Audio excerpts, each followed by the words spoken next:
the first half, I'm not going to lie. Oh, could be Wayne! I think I got my swagger back. Oh! I love it, baby! Them orange britches. Something about them orange britches. Tennessee wins! By Tennessee, Jawan Jennings. Jennings makes the catch. Ball hit high in the air into right field. Going back is Sayre, and Tennessee can say hello, win column. A grand slam in the bottom of the ninth. You can't draw it up any better. We just won a basketball game, and we're very happy right now. McGrath for the win. He got it. If you don't like college football and you watch this one, I'm not sure what your problem is.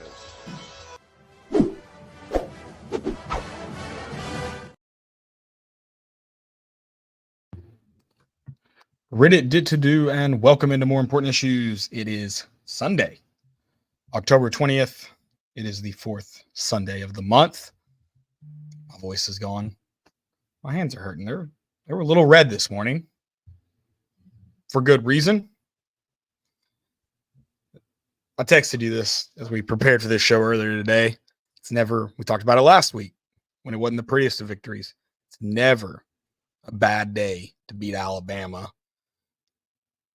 They can say that they're our Super Bowl. I like winning Super Bowls. What can I say? Game's important. Game's fun to win. I didn't storm the field. I'm not going to. I have an airing of grievances later, and I'm going to leave that off the list. Okay. It was a fun night, man. I get it. I did it in 2022. It's a lot of fun. I get why you'd want to do it again. Also, if it's the recruits leading the way, I mean, what are you supposed to do? Not follow them? That changed my mind on it. Was watching the recruits did it before the student section, so I was like, yeah. I mean, I can't be mad. Yeah, I mean, but hey, if you're an Alabama player missing a mouthpiece, let me know. I got it. DM me. What does it say? I think it says next trend.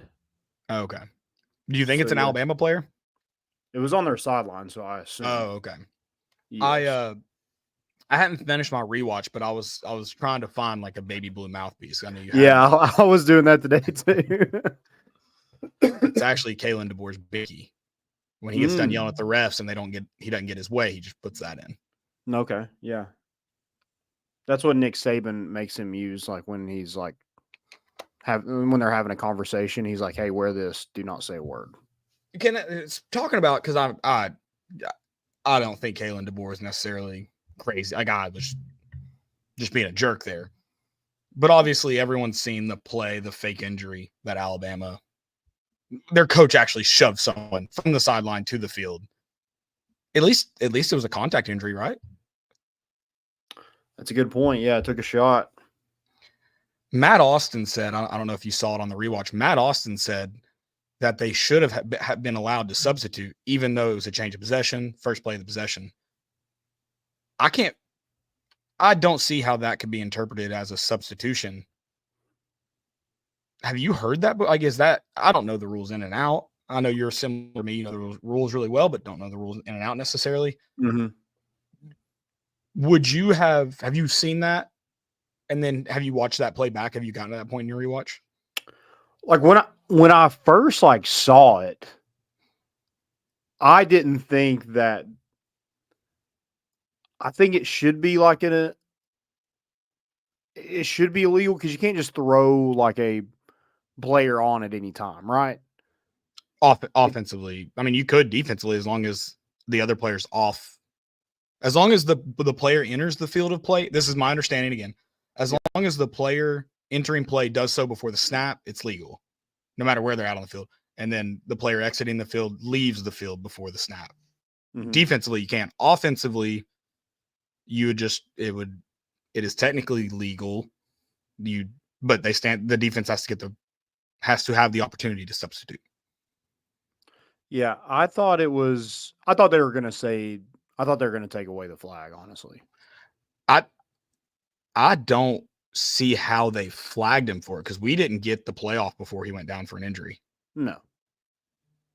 So I don't necessarily think it should have been a flag on them, but Matt Austin says that they should have been allowed to substitute. I watched the playback because I was thinking maybe we broke the huddle weird, maybe we brought someone in and took someone off. We break the huddle there on the sideline outside the hashes. We break the huddle. In my point of view, it looks pretty clear who's in play and who's not. And then we actually do that little line of scrimmage huddle we've been doing this season before we ever get to the ball. So I've never seen the ref stand over the ball with the purpose of substitutions breaking from a first possession snap. So I just don't know. I've never heard it. I didn't find it in the rule book. Thought it was an interesting opinion of the rule. I just didn't know what you thought and saw. I mean, regardless of whether they should have been allowed to sub, that was hilariously egregious.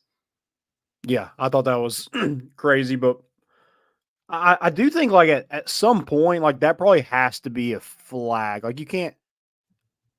I would say it has to be a flag because a coach can't make somebody sub. He has to run out there on his own power. If there's a penalty for it, it should be coach pushing player down for injury. Right. Yeah. He injured his own player. Which is crazy because, I mean, Kirby Smart can shove whoever he wants to on the sideline, and that's a good not point. a flag. But that's a good point. I mean, as long as it's your own players, it's a flag. But if it's somebody else's, if it's an opposing team, you're good. We're all good. Yeah, we're all fine. Yeah, I want to understand that the rule because Kalen was arguing it like it was obvious. So it was one of those. Have you no pride when you push the player down? And I know it wasn't Kalen DeBoer that pushed him down, but it was have you no pride in my opinion. There was a ton of weird refereeing stuff this weekend with the Georgia Texas call. Florida Kentucky had a weird one. We saw a rule change last week midseason, which I've never seen in my lifetime personally. Shout out Oregon. Yeah. Yeah. And then, lost my train of thought reading Tennessee, Kentucky State. I do think like this, it was a great point on that play. It was just like, it looks so dumb that they're like, that's gotta be something. I guess maybe but the play, I think, technically is a live ball penalty. I mean, I guess you call it dead because you assume that guy is injured because he's down. So maybe the rule at that point was there are 12 men on the field at the time the ball is snapped. I don't know. I don't know how you go about that. I'm just saying in terms of we gained 10 right after that on a Dylan Sampson run. So, I mean, did it matter a whole lot? Probably not, but no, it doesn't matter when you have 110 other yards of penalties. That's for sure. And I'm not complaining. Could have had a lot more. Obviously, that one worked in our benefit. I'm not even complaining about the officiating as a whole. I thought it wasn't great, but I mean, I don't think it impacted either team in a huge way. Obviously, it impacts them at some point, but I do want to talk about later on that just Texas Georgia call because it was crazy. Not while we're talking Tennessee. We're talking Tennessee, baby. Fourth quarter song. Yeah, a lot of fun last night. A lot of fun yesterday at the tailgate. Shout out to everyone who came. 2 years. Did the tailgate make you feel a lot? Because I didn't feel great about the game. I'll be honest. Just the way we've played, and I just felt like that was a get right game for probably Alabama. That's just usually how it works out for us. But after the tailgate, I'm like, vibes are high. I'm kind of feeling it. I don't know if that was, a little bit of liquid courage or whatever it was, but it felt good going into it. I was gonna say the tailgate always makes you feel better because that's true. Well, you like the vibes. It's game day. I'm already talking myself into it. So yeah, it doesn't matter if we're 50-point underdogs. Everyone at the tailgate thinks the Vols have a chance. That's the beauty part. That's the beautiful part about Knoxville. The Vols have a chance in everyone's mind, and I think another standing ovation for Neyland Stadium. Real quick, the greatest venue in all of college. Sorry, the greatest venue in all of sports. It's not even close. Stadium. I put Florida game for 4 quarters, top 5. Alabama, top 5, and it ain't 4 through 2, 5 through 2. It's number 1. I mean, for 4 quarters, that place was just a madhouse. Like Tony Vitello thinks Lindsey Nelson's a hornet's nest. I don't know what you could possibly class. That is an different world is what Neyland was last night. And I've seen it crazy, but just the sustained madness was impressive. It's another scoreless first half, but Neyland just is persistent. It is a constant last night. And shout out to the fans. That was insane. I was impressed. I mean, I was obviously going to keep cheering, but I was down at halftime. I was sad. I was upset. Neyland persisted. So that was an impressive showing from all the fans. Oh yeah, it was awesome. I mean, my ears are still ringing. I got my throat is super sore. My wife she told me that she's like, I swear, and you might think I'm lying, but she's like, I swear I could hear it from our house. And I was like, I mean, I don't know. Yeah. I was like, I don't know how like sound travels that far, but I mean, we live like 10 miles away, maybe. I don't know what the actual, as the crow flies, I don't know what it would be. Probably. Yeah. Still couldn't hear like the scary Rocky Top. I couldn't hear third down for what. So I could hear all of it from my seats this week. Okay. Still couldn't hear the ref, but yeah, dude, that's so bad. Hold on. I think at a game not as loud, because I could hear him. Like I could tell that if it wasn't as loud, I could hear him. Yeah. But that's how loud the crowd was. I think I heard the ref one time and I didn't get the full call. Because it was just so loud. But I was able to hear third down for what and spooky Rocky Top this week. Yeah, it was an insane environment, and it's just something you get into my area and grievances I want to be a part of, and I think most people want to be a part of, as you could tell by the storming of the field last night. By the recruits. I mean, today you got a 2026 guy that was in attendance. He was like, yeah, that's all. I'm good. I would love, and I know I'm biased, and so I know it's a little bit different. It's a lot of it different for me. I would love to talk to a recruit who, I get the home stadium isn't the deciding factor, but I would love to talk to someone who doesn't commit to Tennessee and just go, if you were at the Alabama-Tennessee game in 2022, 2024, how do you not, did that make you want to play there?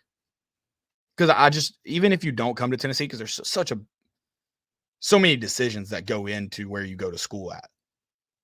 But I just feel like if you leave that game Saturday night, how do you not want to play in Neyland Stadium in Orange? Oh, dude. I did see a Travis Smith clip, and 8 miles, and I think that's by road, so probably closer. Okay. Hey, that sounds, maybe. I, again, don't know how sound travels, but it kind of sounds like it's plausible. Yeah. I saw a clip of like Travis Smith, and he was just like watching, I think his dad or somebody with him was filming him, and you could just see like, I mean, he was like geared up. He was like, man, I can't wait to be a part of that. So yeah, I'm with you. I would be interested to see, like, it has to be people that you have to give them like months. They have to almost forget about what they just witnessed for them to commit anywhere else. But again, how do you? It was that truly just that insane. Very impressive showing. We're going to talk about Neyland. We're going to talk about Tennessee football, of course. We're going to talk about the win over Alabama on a Tennessee Saturday night. It's always good to be involved, but it's really, really good after a night like last night. Let's play this intro and then let's get into it. Let's do it. Home run, slam dunks, give him 6. Boys at MII, they got your big orange face. All year long is the place to be, to hear some balls for life, talking Tennessee. You can hate us if you want, but we sure ain't worried about you. We got more important issues.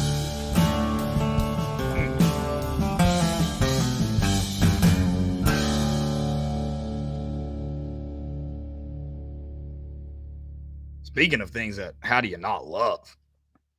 Fire me up, baby. Billboard Top 100, an absolute bop, as the kids would say. It's pretty simple. It's more important issues. I'll tell you what, man.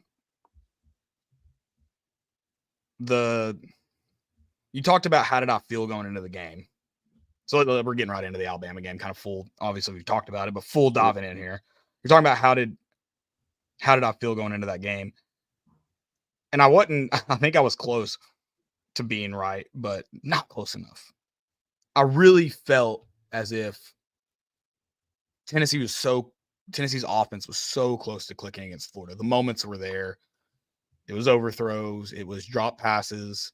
It was missed blocks or Nico not being able to move around in the pocket in time. Like it just felt very, very close. Run game worked as always. Dylan Sampson, All-American. In any year that there's not a Boise State running back running the length of the country every week, he's probably a Heisman contender. But that was already working. I going into this week, looking at that Alabama secondary, I was like, I think this could be the week that the things like it really starts clicking. And I don't know, in my opinion, I think the offense inched closer to that point. And I think Nico, I don't know what the percentage is. I think he improved. Is it 1%? Maybe, but it's always good to be even 1% better, right? Yeah, 100%. I felt like at halftime, I was like, or especially that first quarter, I was like, holy crap, like this is deja vu. Like we go down, we're driving the football, fumble it in our own territory. Don't score, obviously, in that first half. Just some dumb interceptions and some miscues. But our defense is keeping us in it. Like we're still in the thing. Mm-hmm. We can turn it around. We just need a good pep talk at halftime, whatever it is, and we're good. Listen to Rodney Garner. Whatever he has to say, it's working. Listen to it. Yeah. Everyone. I mean, offense, go to the defensive room. We got to figure this thing out. We were with some of our friends at halftime, and I was like, they're like, you want a drink? I was like, I mean, I just need somebody to pinch me. Like, is this real? Are we doing this again? I was like, I mean, yeah, did I expect to not have a heart attack this week? No, I fully expected it, but I didn't want it to be like this. Sure. I want it to be like scoring points. Like let's get a lot of, good times. And what was so wrong with 49-52? I mean, come on. Yeah, that's what I'm saying. That's what I wanted. Something like that. Yeah. It wasn't. No, that defense. I know people are like, offense is fun. That's the fun kind of football. Man, there's just something about that defense that I'd love to see Nico get it. I'd love to see this offense really get going. Also, I said it with Jabari Davis. I think we want this offense to be a sports car. It is a sports car, I think. Dylan Sampson is this finely tuned engine. You got the engine. It's a rebuild. I don't know. It's your grandpa's. It's an old one. The engine though is perfect. It's tuned. Some other parts like we got to fix some other things in this bad boy to get it running. Yeah, but we're close. This thing will be at a rod run next week. Yeah, it just seems like it's like, I don't know, square holes and round pegs, or however that saying goes. It just sounds like in the first half, it just seems like it's so close, but we just can't get out of our own way. Right. And I would like to say I know nothing about cars, so that probably made no sense, and I apologize. Just you had to know where I was going with it, if you're a car guy or girl. Yeah. I got it. Thank you. I'm not a car guy either. So. Nah, just trying to dumb it down. That's all it is. No, I hate to sound so down. I really do see positives in it. I mean, okay, let's really look at the positives. Obviously, Dylan Sampson, already mentioned him, but I don't think you can mention him too many times. Nico's sprint out throw to Dante Thornton. That's an excellent throw. It's there. Throw. It's just got to be a little bit more consistent, and this team it's on the brink. It really is. Yeah. I feel like. But this defense is going to keep you in every single game. So, you have that to kind of lean on. It's not a full-blown panic mode because you have a good defense. Right. And you have that defensive line that can get people out of field goal range in one single play. Right. You have a corner at Jermod McCoy that can one-hand snag over a 17-year-old. And in the end zone and almost take it to the house. Red zone turnover was huge, man. Oh, yeah. I haven't seen their red zone efficiency last night. Wait, you want a stat for last night? I'll give you a would, stat. yeah. 3 for 14 third down conversions. Alabama had 3 of them in the first quarter. Nothing after that. 0 for 9. Okay, that's a great stat. I loved it. I actually tweeted that at some girl that was complaining about a holding call middle of the game. You went 3 for 13. Mm-hmm. Shut up. You ran for 75 yards. Rodney Garner embarrassed you. Rodney Garner and his 13 men. This is a bigger upset. Not upset. That's not the right word. This is the 300 Trojans. Or 300 Spartans versus whatever with 10,000 Army. But fun fact, not a lot of people have 13 defensive linemen. It's insane. I mean, how do we have 13 guys that can go and play high level ball on the defensive line? That's insane. And they just keep coming. Like Jalen Milroe after, I mean, he'll probably never say this, but especially after now, like, you know how Nico says he likes playing on the road. There's no shot Jalen Milroe. Those words are even in his head because, I mean, there is no way he likes seeing all that. The crowd, number one, and then just all those defensive linemen. And every time you're like, okay, they're getting a little tired. Here's 4 more for you, bud. Good luck. It was awesome. And what's crazy is you really cannot overstate how important the defensive line was in this game. Rushing yards, I said it. Watching it through, I'm about halfway through the third quarter, I think. Maybe I got into the fourth. Maybe I watched more than I thought. Jalen Milroe, he was what? I just saw the comment, Milroe's dad doesn't like road games. That's true. I saw that clip today. Yeah, not a good look.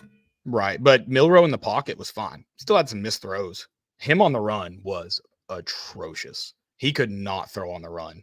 It can be overstated how big this defensive line was for this game. I mean, if he's able to sit back there in the pocket, Alabama had guys running open over the middle. He probably can hit them at least more often than he did. That's for sure. Mm-hmm. Such a big performance for them. Also, we did talk about it because that AI video of DeBoer dropped during this show last Monday night. Yeah. To be fair, we did not get fooled by the AI video. I probably would have because I'm an idiot, but we got fooled by a quote. Yeah, like as soon as you we said something about it, as soon as we got off, I went and looked for the video. And on the first watch, I was like, I mean, is this guy dumb? And I'm like, okay. And then I watched it closely. I'm like, okay, that is not real. One of his assistants did downplay Neyland. He didn't say it's not that loud. He just said, I think we'll be fine. Oh, what about why are you saying that? Shows up with a cigar in his mouth? You Who can't was do that? I don't know who it was. Someone said Saban, he would have been fired after this game. I was like, brother, Saban would have turned around and sent him back to he wouldn't have sent him back to the bus. He would have booked him a commercial ticket, not back to Tuscaloosa, back wherever he's from. Like, he wouldn't have coached that game. Oh, yeah. Saban would have made him get on all fours and eat it like a cow, the whole thing. That's insane to do. I just don't understand the thought process of giving. Be on all fours and eat a cigar? That's crazy. Yes. But giving teams bulletin board material, why would you give people the opportunity to stew over something and get more? I got trash talk during the game, whatever. But it's crazy town. Yeah, I don't know where we're at before we started laughing about the DeBoer comment. But this is Alabama fans, they are, the Barstool count immediately after the game, season's over. They are not used to adversity, and it shows. Hate it. Yeah, and listen. Tennessee's not played good football this year. They lost on the road to Arkansas. But they've played good football at other times too. Similar to this Alabama team, who played a really, really good first half against Georgia. Really good first half. They look like the number 1 team in the country. And then they look like the team that goes on the road and loses to Vanderbilt in the second half against Georgia. pull out a win against the Georgia offense, who wasn't really clicking yet. Kind of started to click a little bit during that game. They can say the season's over now after losing to Tennessee. It is peak Alabama cocky fandom to think this team was all that going into this game. They were just favored. Okay, what, 2.5 at kickoff? They act like this game wasn't winnable for Tennessee. That's insane. Now, another freaking stand-up. The Tim Banks apology tour rolls on as hard as ever, baby. 18-wheeler. I mean, held Alabama to under 20 points. Hasn't been scored on more than 20 points this season. Yeah, that's unreal. This defense is legit. Elite. If you told me before the game Tennessee would lose the turnover margin. I had another one with it. Let me pull it up. I typed it out, didn't write it down. That they would lose the turnover margin. It was 3-2. All those came in the first half. Fair, Caleb. I know. You turning the ball not turning the ball over in the second half is always a positive. But if you told me that Tennessee would lose the turnover margin, I'm about to find these crazy stats. Only score 24 points. And Nico would have under 200 yards passing. Probably wasn't that one, but that's still crazy. And Tennessee wins this football game. I would have never believed you. This defense is legit, though. They're elite. I'd like to see a better one. And I'm sure people are out there saying, and I probably haven't watched enough football this college football season because I've been busy, enjoying our run that we're on. I was a little busy yesterday. Sorry. But, I would like to see a better one. Who has those kind of numbers in SEC play? Just to kind of piggyback that, there are a lot of really, really good defensive lines. I don't know. Again, I'm with you. I don't know if they're any as deep as Tennessee. I would be shocked. Please show them to me. Mm-hmm. There are a lot of good defensive lines, especially in the SEC. I don't know if there are any other defenses that have a Jermod McCoy paired with another really, really talented Ricky Gibson across the way.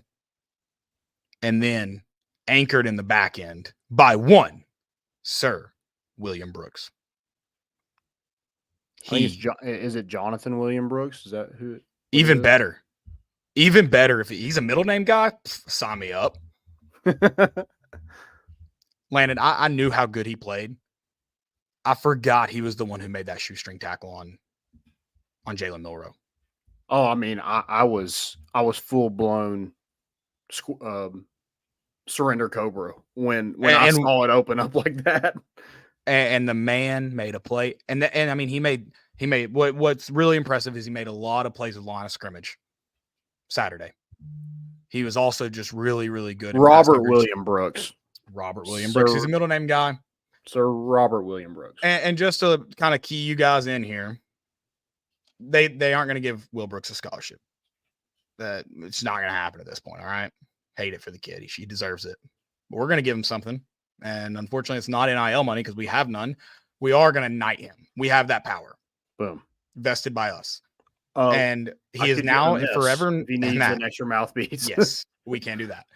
So he will now and forevermore be known as Sir Robert William Brooks. And that is how you will refer to him, or you will be arrested by somebody. Legends never die, and that's Sir Robert William Brooks. That's why I tweeted it, man. That the interception's legendary.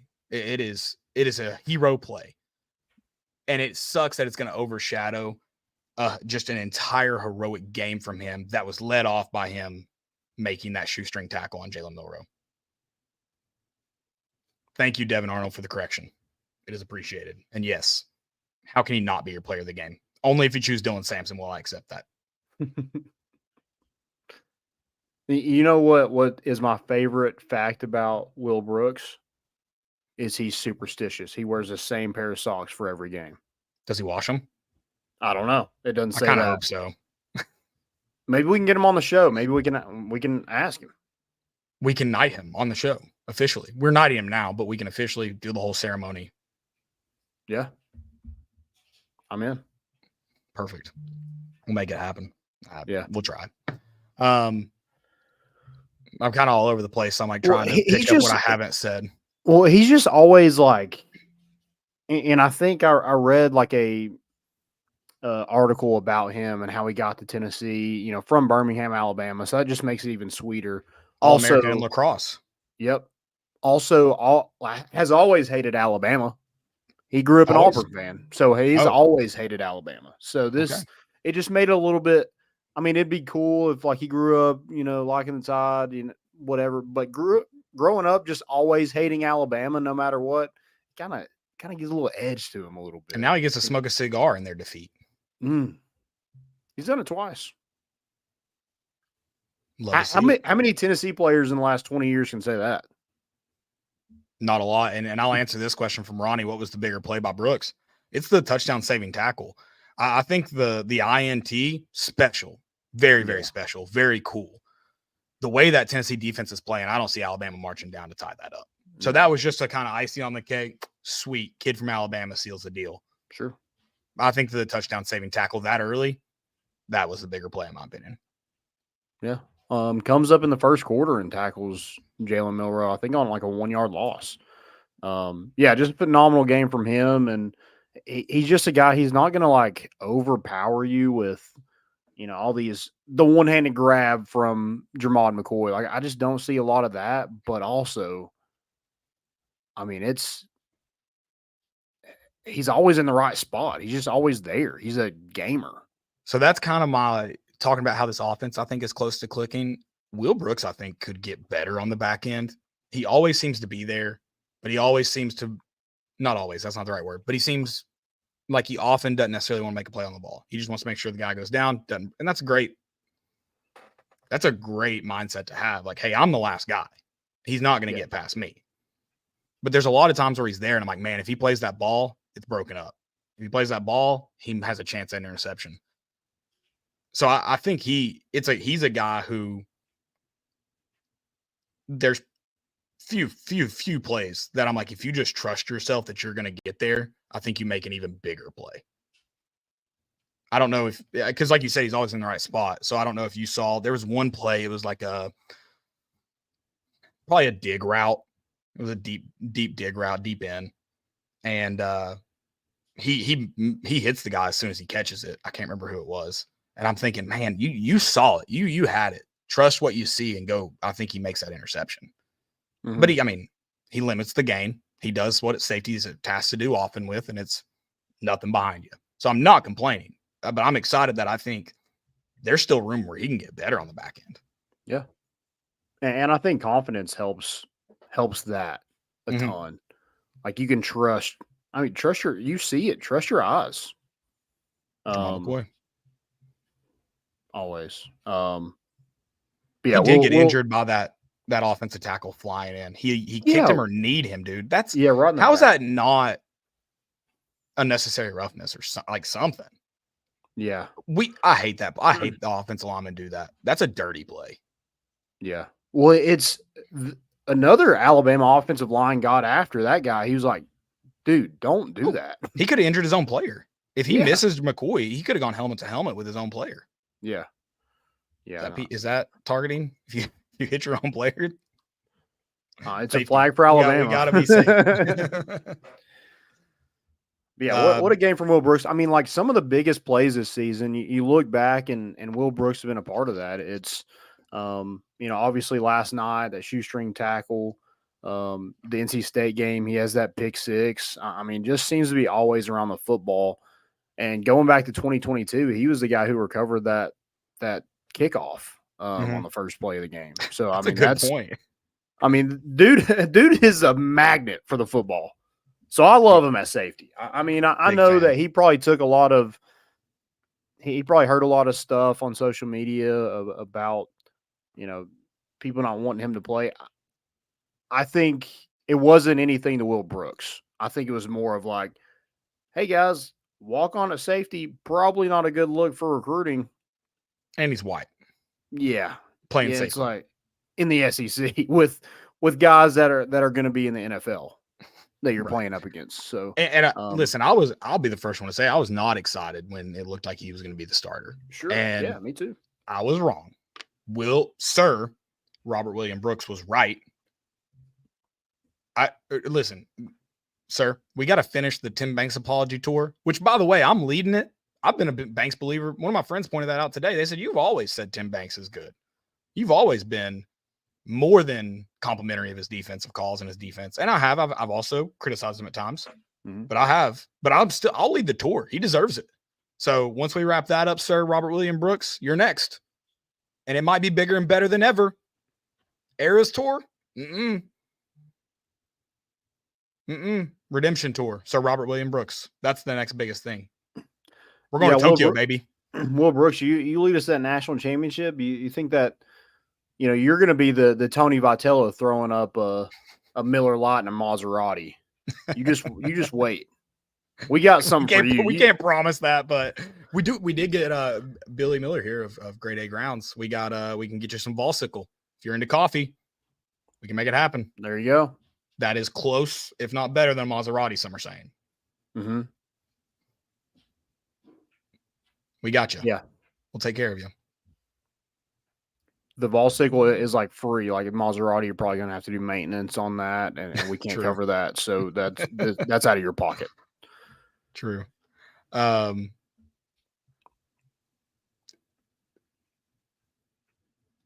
just going to stick with the defensive backs. I know we're kind of going to I'm where trying we're to I'm trying to decide where to jump to next. That's where my mind was going. I was like, where do I take this? We can stick with the defensive backs. Jermon McCoy. Dog. Absolute dog. I mean, we kept hearing like, this defensive backs haven't been tested. They're going to be tested this week with Ryan Williams. 25-45. Yeah. Average 5 yards per pass play. 2 interceptions, 1 touchdown. Yeah.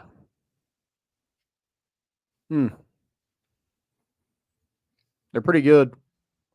Pretty freaking good.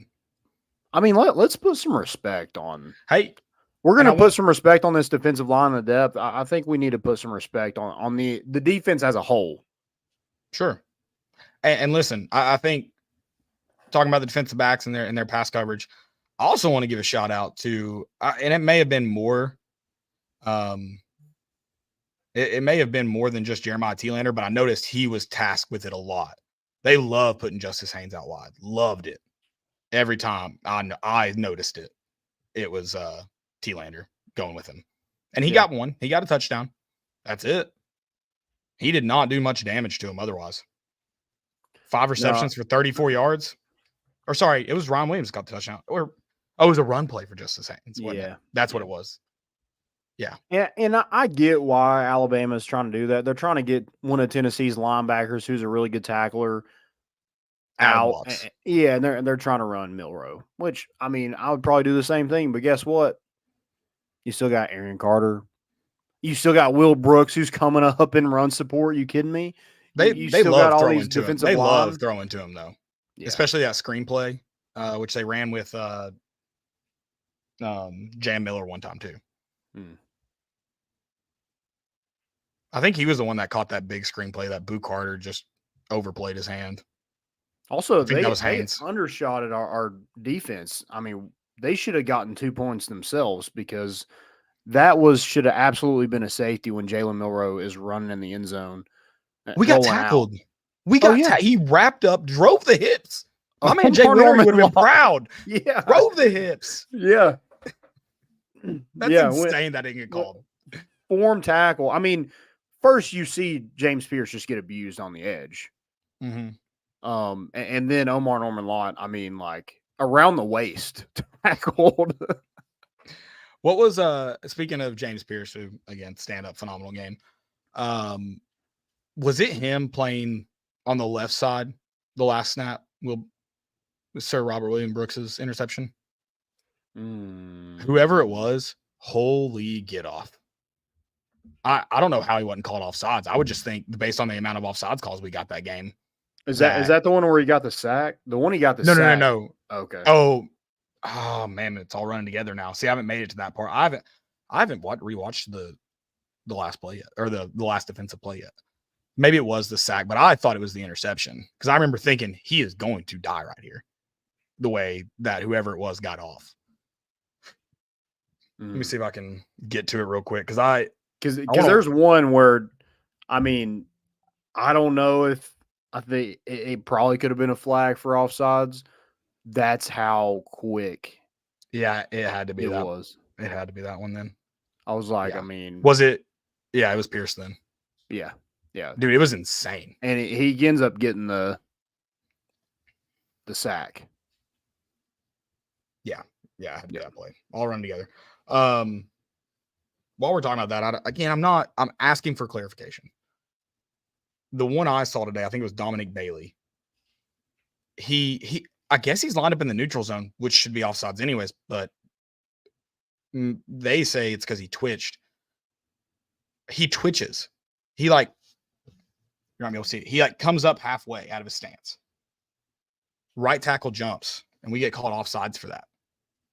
I don't see how the center can just be all around, move all around with that hand still on the football. And I mean, we're like you're bringing up, we're not allowed to move at all. But on the defensive. But since when has that not been a rule? You can twitch. I don't know. If you stay on your side, you can because all of our guy doesn't move from his position. If you make what Contact. They're probably it's not. It's if you make that lineman move, then you get a flag for that. Even if you stay on your side of the line of scrimmage. Yeah. So if they don't move and they get back, it doesn't have to be. But if that's what you're supposed to do as an offensive lineman, you see that guy jump, you jump too. Because if they make you jump, then it's a flag on them. But our guy didn't come out of his stance. I don't. So he would have had to. So for him to have been across the line of scrimmage, he would have been lined up across the line of scrimmage. Which it's just confusing to me because he doesn't move. Yeah. I know what you're saying. Yes, if you come across and you don't make contact, if the offense player moves, it's still offsides. Sure. But this play, I believe it was Dominic Bailey. I have it on recorded because I want to get clarification. I want to understand the rule. If you say he was lined up in the neutral zone, jump, okay, fine. Because is that not the same thing as them just moving across the line? Yes, or the same thing as a linebacker sprinting to the line of scrimmage, stopping. If the offensive lineman switches moves, is that I just want to understand it. I don't know. Yeah, I'm with you. Not complaining. I don't know. But also, if we are lining up in the neutral zone, which we do it a lot. I mean, where is the coach not being hey guys, whoa, we don't get called for it a whole lot. Also, way better than line up 2 yards off the line of scrimmage. And then they said, oh, it's just Georgia Tech. They cut block, but we did it for 3 more weeks after that in 2017.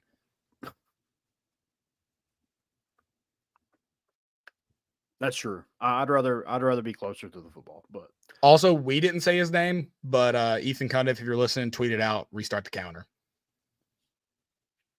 Restart the what? The counter. I'm not gonna say his name. I don't want to restart it again. This man is back. JG is back. Did you see a specific beat writer who gets a lot of hate tweet about him? No. I'm just why? At that point, you just want people to say mean things to you so that you can go, hey, they're saying mean things to me. He doesn't need to be tweeted about. It's fine. Yeah. I mean, he wants to come watch a good football game. I don't know. What does he want? He's 1-0 as a fan, better than Peyton was for a while. Sure. That's true. Is he the secret weapon?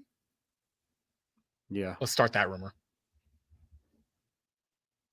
I mean, I'd rather him be on the sidelines than Henry To'oTo'o, so I guess, It's just business, Landon. Don't. Yeah. I hit that last night after the game. You did what? Hit the. Oh, yeah. Had to. Yeah, that was fun. And I tweeted about this, but I'll just mention it again.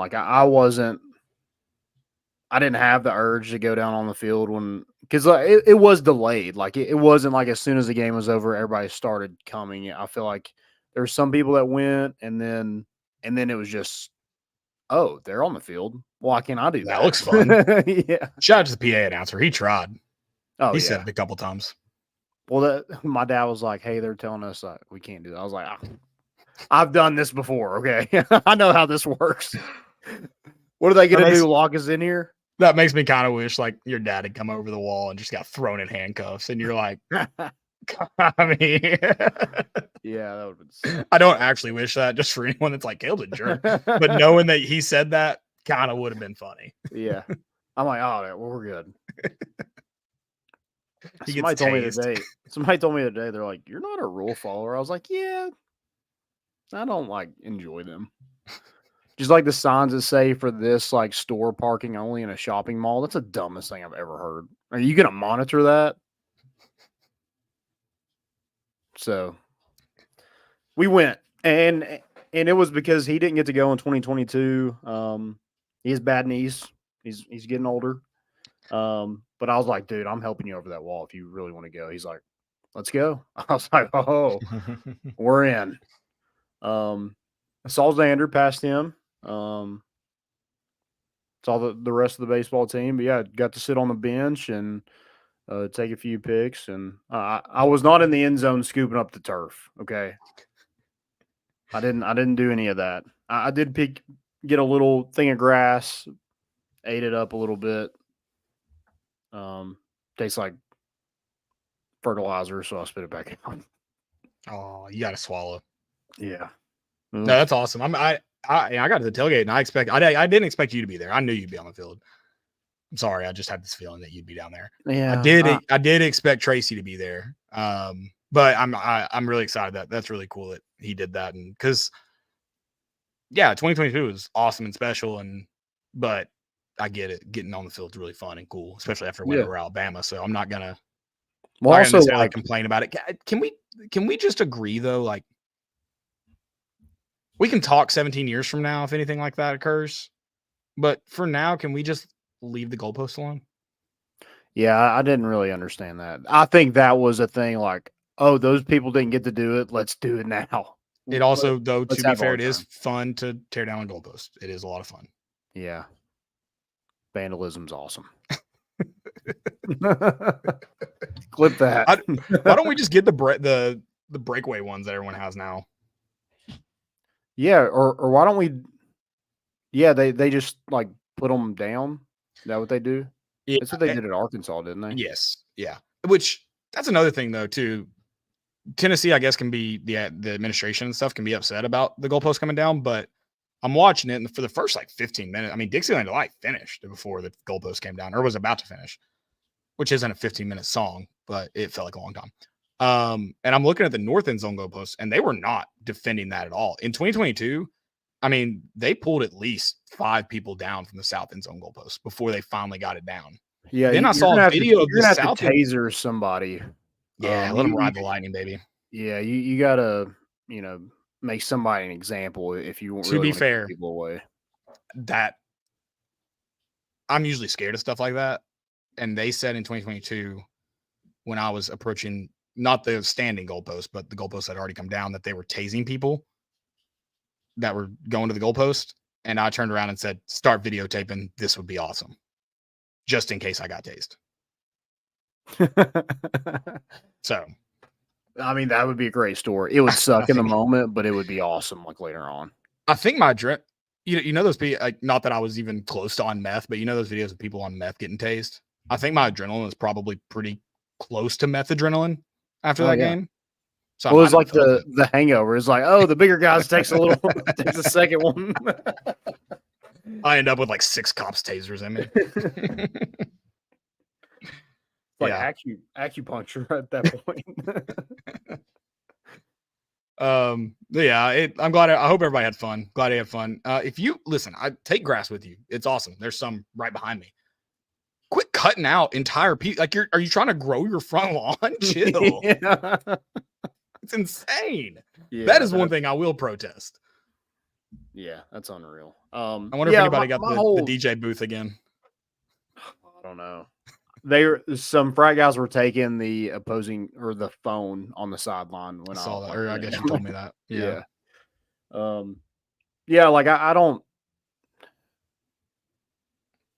everybody wants to make memories. Like if they didn't get to do it in 22, like I'm not gonna say, "Oh, you shouldn't have done that." Next game, I'm bringing a security jacket and I'll stop you myself. Yeah, but I do think like 2022, like nothing's gonna be able to beat that because of like how it ended. Right. Like that's what made people go insane. Which I mean, we're gonna storm it regardless if We what could have won by happened in that 40 game. and Yeah, and we're gonna storm. Yeah. But like last night, it just felt like and maybe it was the season. Like if Tennessee was just rolling and then we just I like think so. beat Alabama, does that happen? It probably doesn't. No, I mean, you got to look at it. This was a very much a playoff game for Tennessee, potentially for Alabama, but for Tennessee, we talked about it. Playoffs started last week. And so, yeah, I think you're right about that. There was this one obviously had the juice that the third Saturday in October normally carries, and then it carried that juice as well. So, yeah, I think there was a lot of energy that we didn't get to completely get out. You got to score more points, Josh, if you want us to. I didn't get to do a lot of high fiving. I did a lot of high five, and I lied. I'm sorry, Josh. I'll never do that again. It was nice because, like, in 2022, like, I ran straight to the field. But I did get to light my cigar and hang around, like, my seat and kind of enjoy it from there for a little bit, and then I went down to the field, so that was nice. That was a lot of fun, lighting my cigar while play was still going. That was fun. I was a little too superstitious for that. I don't know why. Oh, I mean, I didn't do it till Will Brooks. Robert William Brooks intercepted it. Yeah. No, God, no. I did not get it. I didn't even get it out until after that. Yeah. Barely someone said this ago, one of our buddies just lit it up. Yeah. Right. Well, someone turned to me and they said, "Don't do it till the game's over." And I said, if we fumble the kneel down snap, the victory formation snap, I'm gonna smoke enough of these to kill me. So like, doesn't matter at that point. All fours and eat it after that. Yeah. I do want to say, talking about Josh Heupel a second ago, I thought the play calling was much better. It felt like the misses, I was like, man, that's just execution wasn't great. I do got to ask him though. I would like to ask him, what are we doing? 3rd and 9, you're almost always running the football. You get a 5th-year walk-on quarterback in the game. You decide to throw a deep out, I guess, based on the angle of it, maybe a corner, which I will say, Gaston's got to be smarter. He's got to eat that ball when he gets flushed out. Got to just take the hit, throw it out of bounds. Something like cannot throw it where you did.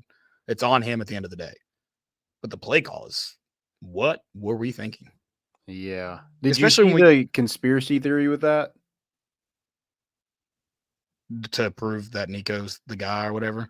Well, there was that, but it was also like, Gaston Moore comes in there. Like the thing is like Josh Heupel told him to throw it downfield, and if it's a pick, then it's a long punt, which it turned out they returned it pretty far, so that kind of backfired. Or if he like slings it down and somebody makes a catch, then we're back kind of where we're at. So that was the theory, and to also like, hey, if he throws an interception, this is why Nico is the quarterback. Right. So the long punt, because someone mentioned that, they're like, "Oh, I didn't mind it. It was like a long punt." That's cool, I guess. But you have Jackson Ross, who's a weapon at punter. You have a guy who can win you punting downs. Correct. Yeah. He has pinned. Oh, they didn't give me the full stats here as I looked. And it could have been like, hey, throw it to this, throw it here, and it could have been rogue by Gaston. It could have been. Very well. I respect that. Hey, he's like, hey, I don't get this many. Might be my only play, so I'm chucking it. Yeah, he has pinned 10 of 28 punts inside the 20, and he's only had 2 touchbacks. You have a weapon at punter. So the long punt. I don't mind those plays, but I mind them when you have a guy like Jackson Ross. Yeah, he's too good to not use him in situations like that. Because that would have been a punt from what? our own 45 is probably where he would have been standing. Yeah. He's got to punt at 55 yards. The average is 46.8. Got to punt at 55 yards to land it on the 1. I don't know. I don't think he's going to land it on the 1, but I think he lands inside the 20, pins him deep. So yeah, that's all in all, not an egregious bad call. It could have hurt you though. Yeah, 100%.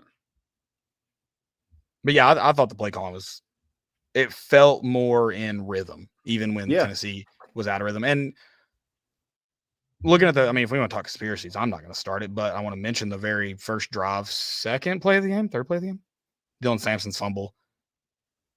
I rewatched it, I think twice, maybe more than that, because I don't know what Miles Kitselman comes around the edge, and he's like, no, he looks around like there's no one here to block. Like when we did this in practice, scout team had someone right here for me to block.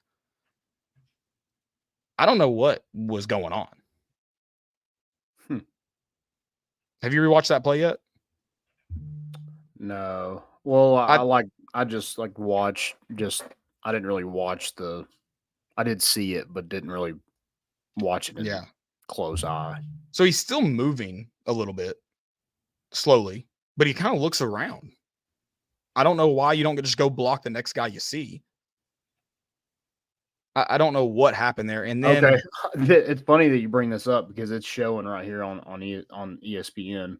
Yeah, watch it. Yeah, he's just like waiting for him to come to him, or like didn't think know. Like Dylan Sampson got around the edge. I don't know. Yeah. And then the unfortunate part, whoever that is, linebacker makes a great play, gets the ball out, and then it pops back up and hits Dylan Sampson, but it popped off the nose of the football. And instead of bouncing right back up to him, like bounces into his hip or like his lower stomach. But it almost popped right back into his arms. And if Tennessee scores, we're saying the same thing last week. Tennessee scores on that first drive, doesn't turn it over like they do. Could this game have been different? Potentially. So that was a really just unfortunate series of events. But again, stand up, kneeling, dude, that first drive was insane how loud that place was. Yeah. And you saw it with how much Alabama struggled in the snap. Again, getting into rules. If once you establish that you're clapping so I know the rule is if the offense is using their clap cadence, defense can't clap. If you do it once in a game, is it then completely off limits? Because after the first drive, they're on Jalen's right foot. That's when that's their snap counts on. But then we get penalized for simulating a snap while they're not using the clap as a cadence. That was one of those calls that I couldn't hear. Right. Yeah, okay. So I did not know like what was going on. I was like, I just assumed we lined up all sides again. But here's the thing. If that's the rule, if once the offense uses it, it's gone forever. If I'm an offense coordinator, this is the tip for any college football offense coordinator. First play of the game, you don't have to use it all game. Do the clap. Do that one. Get your quarterback to football, and then it's off limits for the defense. You might get a free 5 yards in the second, third quarter, fourth quarter. It could end up being crucial. So if that's the rule, just use it once, and it's gone for the defense. Yeah. Because that's insane that they had done it for, 8 drives at that point, and we get charged with simulating the snap. Speaking of drives, have you looked at the drive chart? Yeah. First half's pretty ugly for us. Second half's real ugly for Alabama. Fumble, punt, missed field goal, interception, missed field goal. That's how our first half went. And then end of half, which was a sack. Yeah. But then Alabama's last 4 drives. Have you seen that? Oh, yeah, I've seen that. I relished in it live. 3 yards. 3 yards. That was an offense who put 28 on Georgia in the first quarter. Landon, they were up. They got up 3. They ran the ball one time in their previous possession. One time down 4. Still down 4. Didn't run it a single time. And they had 4 timeouts at that point because they had the 2-minute warning. They did this against Vanderbilt. They abandoned the run, dude. They didn't against South Carolina and pulled it out. their running backs are legit. And I know you're playing a good defensive line, but man, 12 and 8 is how many carries their running backs had. And then they do that stupid weird flip play with was it Kendrick Law? Yeah. You have two stud running backs. I think both of them are 5 stars. Yeah. And Simplify, buddy. Simplify. You also have Milrow who, like, yeah, he like runs some, but there's not a lot of like, I would do like some of that quarterback power where you just get the snap and you have 2 running backs go lead through the hole and go. Dude, Like that. I mean, the one that Will Brooks did the 4th, I know it was like a quarterback sneak that he kind of jumped to the left and went, but like that's where I would see him succeed. I just think that number one, that whoever the offensive coordinator is not helping out your quarterback. I mean, also like Jalen Milrow did not have a good game at all, but I think you could help him out. Just kind of like Nico, like he needed to run the football. I don't know if him getting hurt was all he needed or that, that scramble. I think after that he was like 6 for 8, 80 yards and a touchdown. Like if that, he just needed that to get him going. But I mean, it's funny you mentioned their offense coordinator. I was like, the name sounds familiar. I just Googled him. He was a GA at Tennessee in 2014 and 2016. Who was it? Nick Sheridan. Oh yeah.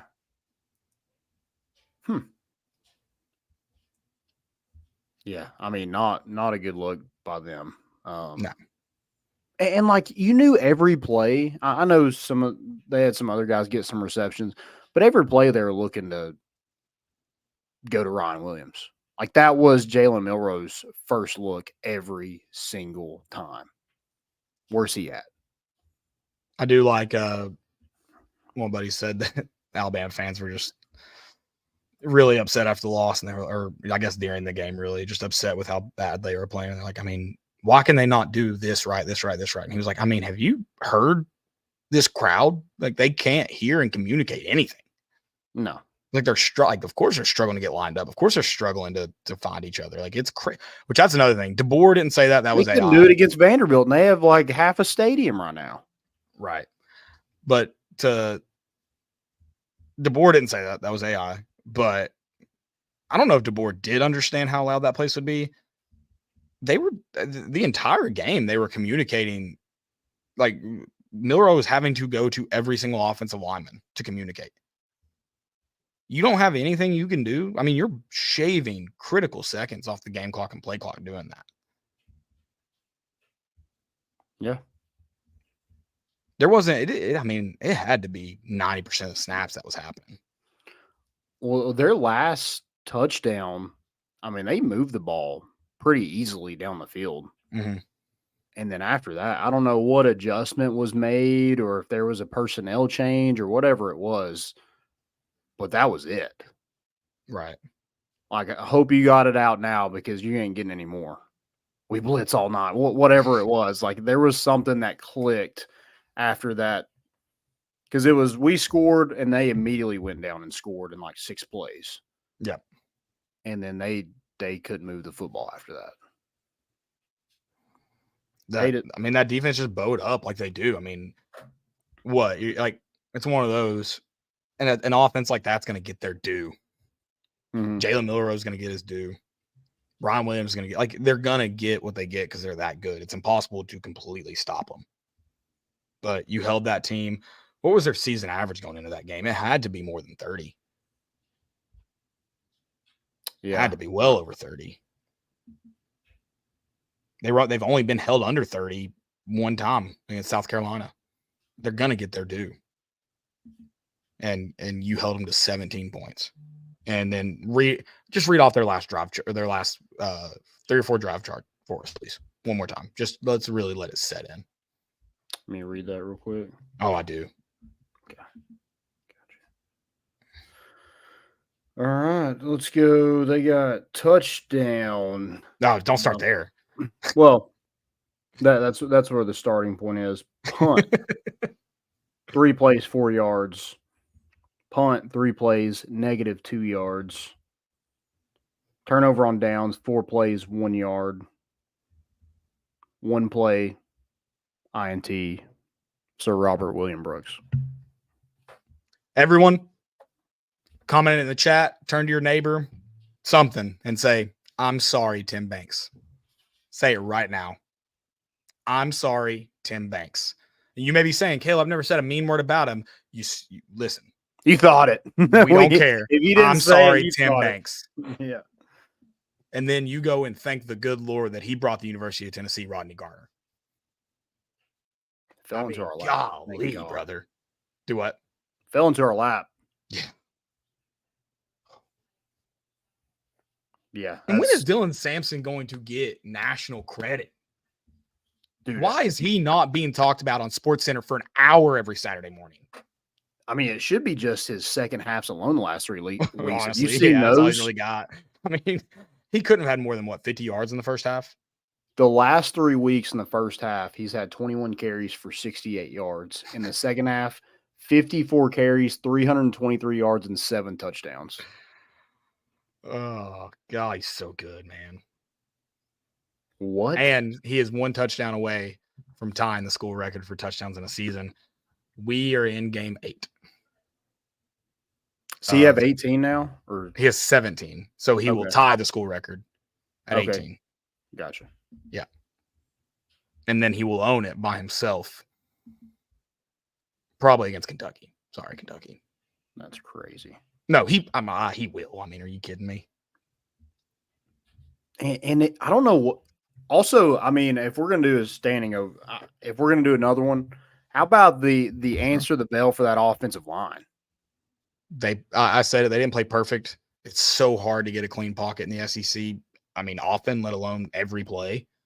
They gave Nico enough clean pockets, and then they gave him escape routes when it wasn't a clean pocket. So yes, I will participate in a standing ovation for the offense. All right, let's do it.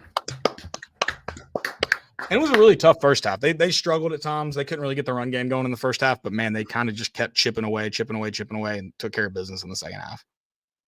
Yeah, I love that. Like, other teams do abandon the run when they're going against our defense, and I get it, man. It's tough watching a yard, and maybe like teams do it. They're like, hey, we're losing yards running the football. At least if we throw an incompletion, we're not losing yards.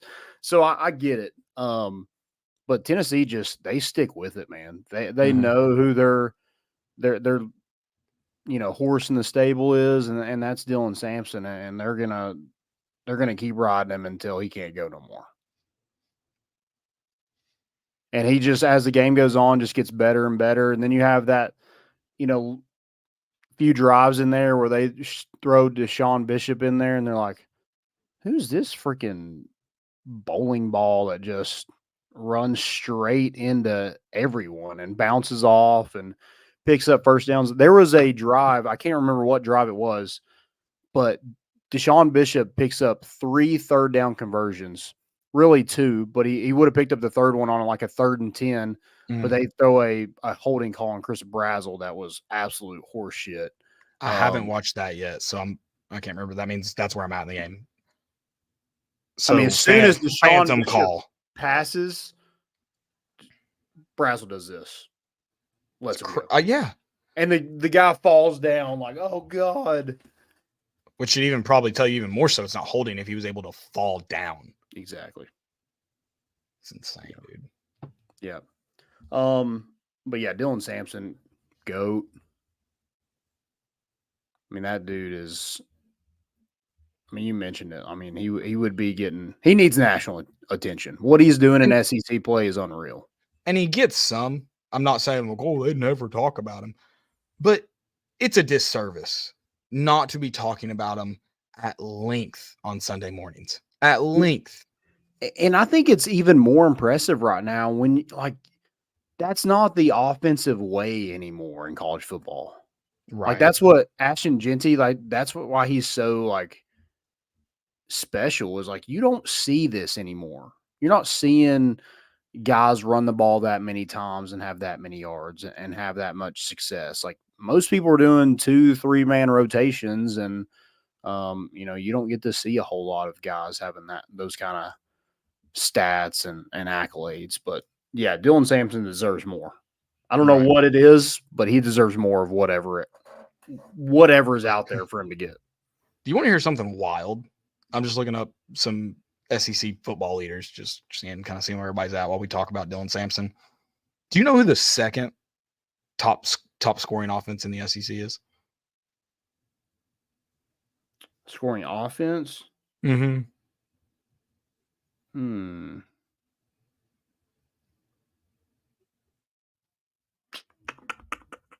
Is it Georgia? I think it's crazier than that. It's Tennessee. Wow. We're averaging 39.57 points per game. Ole Miss is averaging 41.43. Third place Texas is 39.14. That's crazy.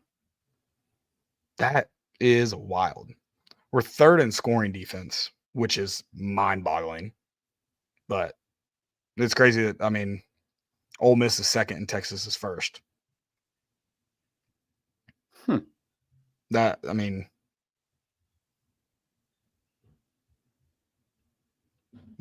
is crazy. Wow. Love it. What I know we talked about Nico a little bit. What do you think about him right now? I do think I think he got better last night. I think those throws, that one to Brazel for a touchdown, not an excellent throw, but the throw you needed in that moment, good enough for your player to go make a play. And then Brazel made an excellent play on the ball. I think that was a big confidence builder. That throw to Dante Thornton was an absolute dot. Excellent throw, excellent catch. It is frustrating what's going on with this offense with Nico, but in my opinion, Nico carries a lot of the blame. He's offensive leader, and then the overthrows are really no one but his fault. But the overall passing game is a culmination of poor blocking, which it got better last night. They did a good job. Yep. Poor catching. Some catches weren't necessarily the wide receiver's fault, but you had a lot hit hands and come out last night. Yep. A lot. Some that were really difficult to catch, but at the end of the day, it's like Brazel's. It's like your quarterback put it in an area for you and you alone to catch it. You got to catch it. And so I think it's just a culmination later on. Oh, I'm not just Brazel. There's several guys that, and I think Squirrel White's injury is hurting him. I think we got to get him healthy. I think we got to look at it and say, is there anyone that can carry his weight? The bye week's nice, but we need him at 100% because I think it is. Yeah. Because like that one where he misses Squirrel wide open, butt naked open. So does he make that catch? Because if it's not like right here, and he has to lay out, with that injury, I just don't know if he's able to make a two-handed grab. You're talking about the deep ball that Squirrel jumped on, or are you talking about the post route he missed on him? The post route. There was no one in sight. That one's incredibly frustrating. At the end of the day, I'm not excusing this. It's Nico's fault. It's not a timing route. He should look and see where he's at. Mm-hmm.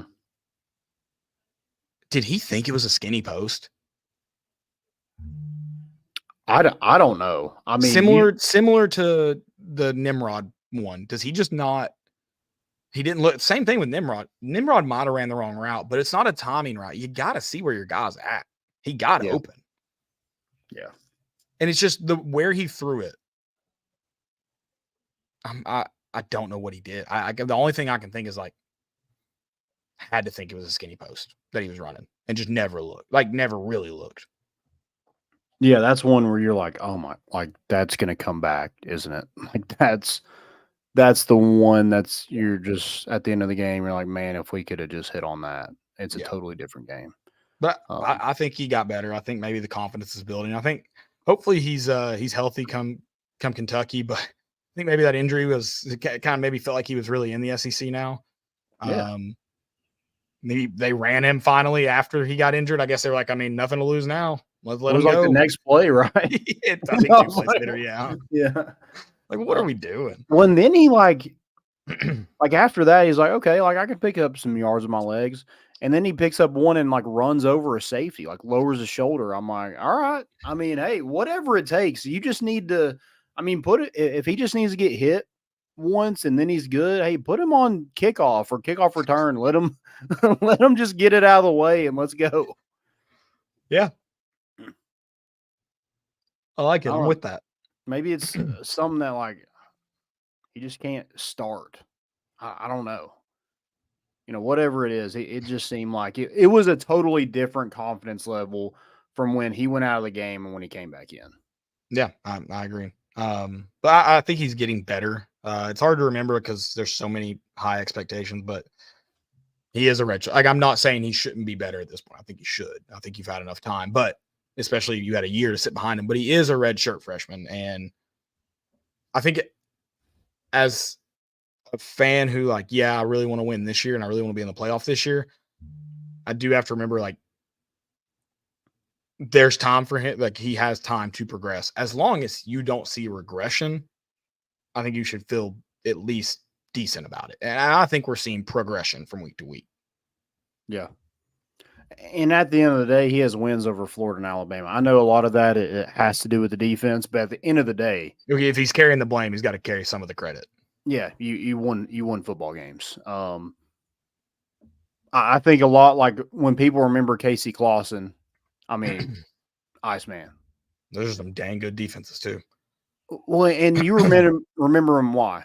He won football games. Oh yeah, I'm just saying, like, he beat Florida on the road, but I don't know what some of those games. I'm kind of curious now that you say that. But like a lot of those games were not pretty. No, that's why I'm curious. Like, let's look at his road games. Just the final, the box score here. I'm wondering, like, I would bet defense carried a lot of it. Run game definitely carried it. It was the game where, was it the last time we beat Florida in the swamp? I think were we looking at that game on our show and we're like, I asked you who the leading receiver was, and it was Austin Rogers. Was that year? That was actually we were reading that off. I read one off where he was the leading receiver against Arkansas the last time we beat Arkansas. Was he also the last time we beat Florida away? Okay. That the last time we beat Arkansas in Arkansas. Okay. Which never happens apparently. So just get used to it, I reckon. Yeah. Yes, sir. Yeah, like that. Did you look it up? Did you look up one of those games? Yeah, one was 24-10, one was at the swamp, and I clicked off of it. One was 34-32. So that was the 0-1 game, was 34-32. 0-1. 0-1, yeah. Sorry, I forgot we were kind of like really looking at her. I clicked off of it. Oops. No problem. Let's see. So 0-1. So then 2000, we won 27-23. Put some points on Florida, 30-32 in 2022 or 2002. 2005, which would have been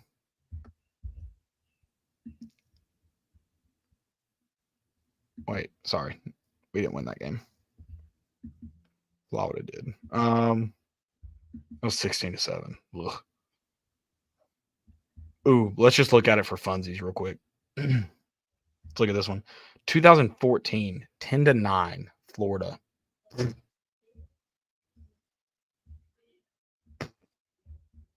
If we score 11 points, we win that football game. And let me tell you, kids, because you may not know this. Winning 11-9 is a hell of a lot better than losing 10-9. Yeah. There's a drastically different feeling. Just like, similarly, I can't say that word. Should have kept it just like.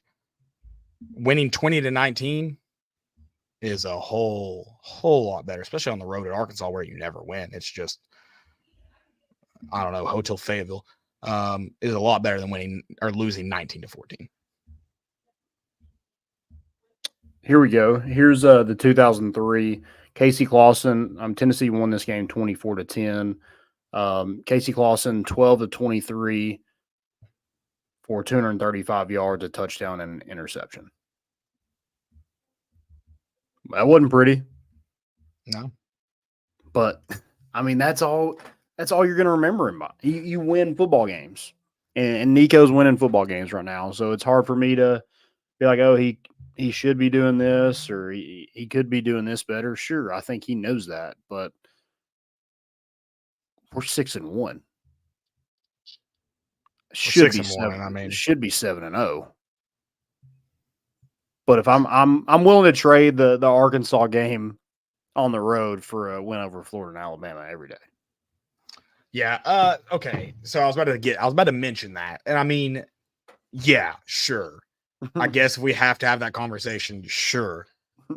But can I live in a world where we just also beat? I know that's too much to ask at this point. I'm not complaining. I'm out of mourning.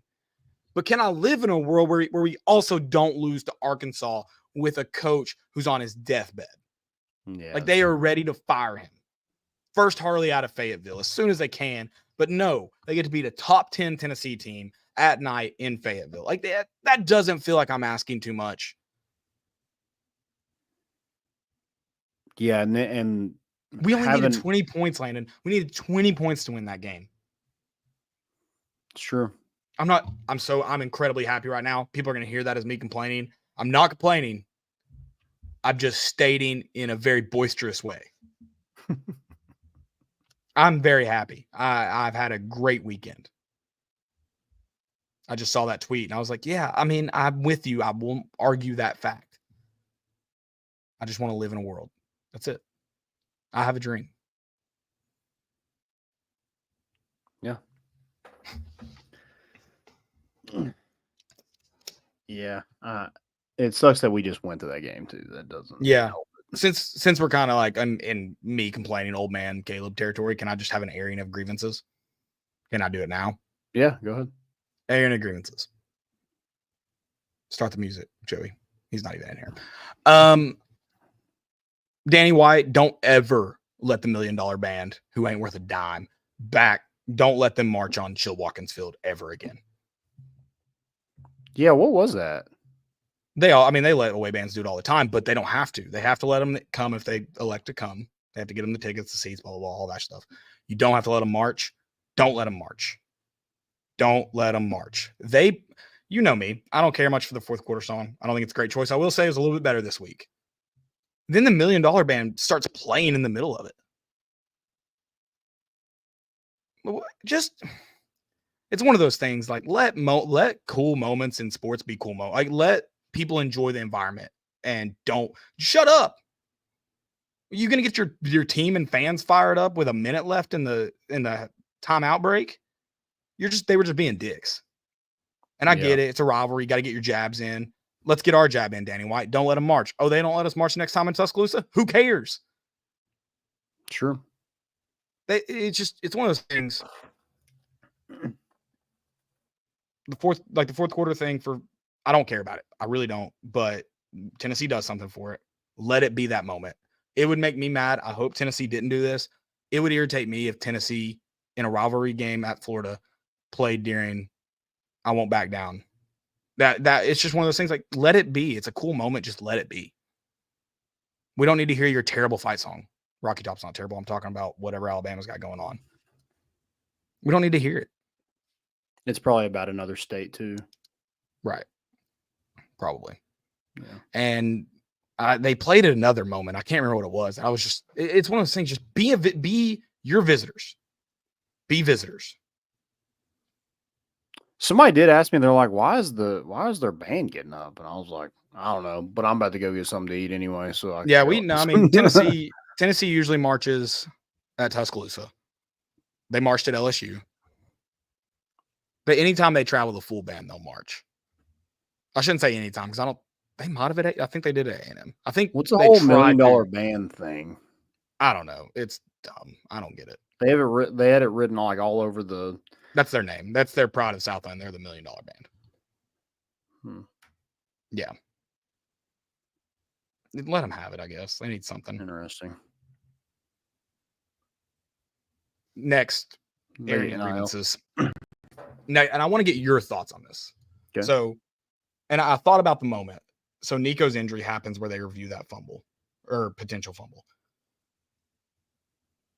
I'm sure you knew this. I'm sure you saw it. They never showed the replay in the stadium.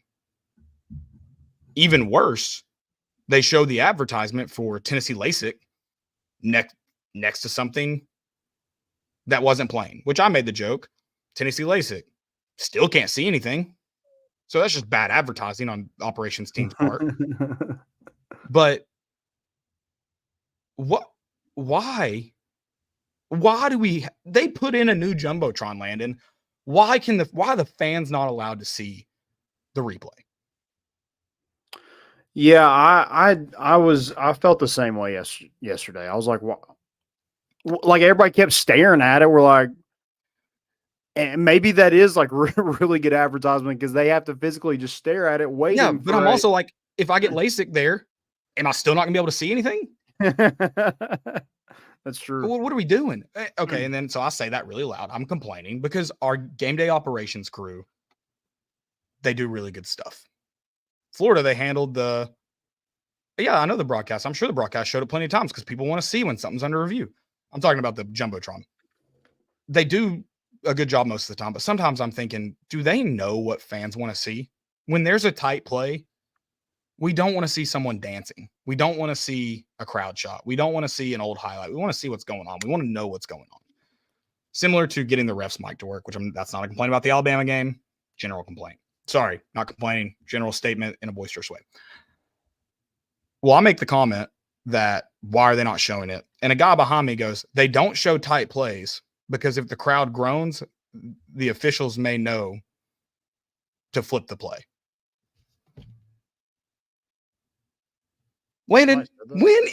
Someone said that to me. When the hell have the officials cared what the crowd booed or cheered for? Especially on our replay. Yeah. Well, which that brings up, I mean, where was the replay on the 4th down? That is insane. But I have a feeling that this person may know someone on the game day operations staff. So if you work game day operations or know someone and that's a thought they've had, tell them that's the dumbest thought in the world and we want to see the replays. Because I've seen Tennessee fans cheer plenty of time for touchdowns that still get reversed. It doesn't matter if they cheer or groan. Just let them see it. And then I made the comment, just kind of being a jerk and a jackass. And I said, like, this makes the game day experience not good. This makes me not want to come to a game. And it's not me specifically. I'm kind of speaking in general terms for everyone. But and Alabama's different too, because it's such a big game. People want to be there. Like in Mississippi State later on in the year, make the game day environment good. People want to sit at home. Guy behind me then goes, well, then there's 25,000 people waiting for your ticket. I was like, go 8-4. How many of those 25,000 people will buy it? Bring Butch Jones back. They're calling me to buy tickets. Oh, yeah. So don't give me that crap because things are real nice and sweet right now. That's bad business. Just do it right is all I'm asking. You have a freaking massive Jumbotron that costs God knows how much money. Use it. It's crazy to me. That was a baffling interaction we had. And pretty much every time they showed a replay, then I very smart aleckly said, better not show it. Might get reversed. Or, don't groan too loud, guys. They might hear you down there. We booed a couple times and it wasn't effective. I tried, though. Thought they'd reverse it. So I can't believe someone said that to me with a straight face. He got me back, though. He put this freaking knee in my back the entire game. I mean, dude, have some awareness. I kept kind of like every once in a while, because I was bent over with his knee in the center of my back. So I'd like lean back a little bit. Didn't budge. Jeez. It's like, what do you even say to people like that? They're not going to fix it. Yeah. I mean, the guy behind me, we did not have the same experience. And I'm sorry, but I was like, hey, man, this is just me asking if you have this. Not that I need it. Not that I'm going to need it. Do you have a cutter? And he was like, yeah, I got you. Well, just break in case of emergency. Yeah. Yeah. No, and I don't know what we'd use it for, but right. if you have crazy. one. I think that was my last airing of grievances. I think we're good. I feel like I maybe had one more, but I think we're good for now. Okay, you got them out. Maybe. I'm gonna be honest. The replay one might blow my. Here's my problem.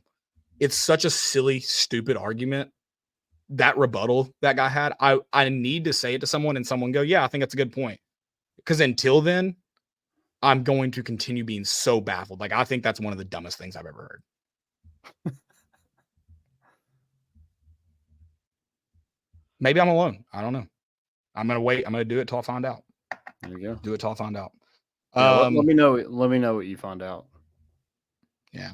Well, I'm not complaining. And you know that it's so silly to be like, I don't even want to go to games because I want to go to games. But also, I've also proven for games like Chattanooga, which that was about the heat.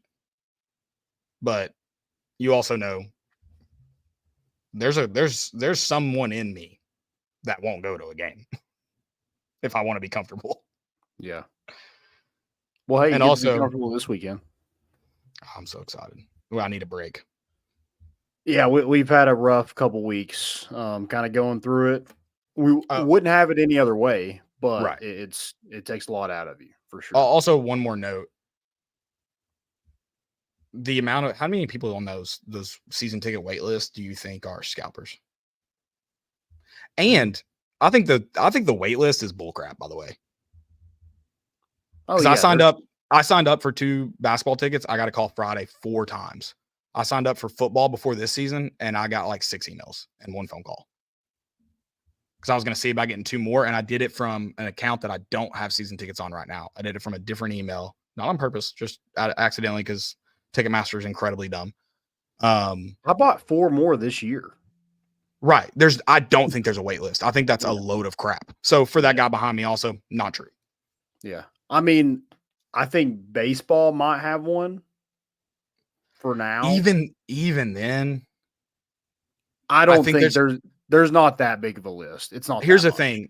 Let's say the wait list is 10,000. I would almost guarantee you call all 10,000 and poll them. And you said, I got tickets. Don't poll them. Just go, hey, we have tickets right now.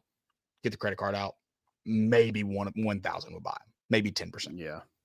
Well, like my tickets to baseball, they're like, okay, yeah. How much are they?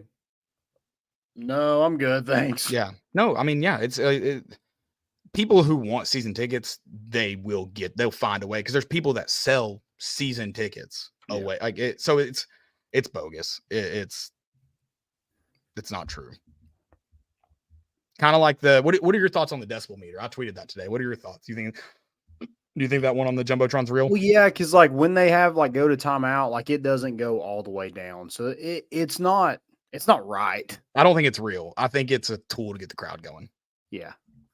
Because it was the loudest I've ever heard it in my entire life, at least for like a sustained like offense or our defense on the field, their offense on the field, yelling. And it was at like 125. And I don't know how it could have possibly gotten louder. It got to like 128. I was like, that's weird. Yeah.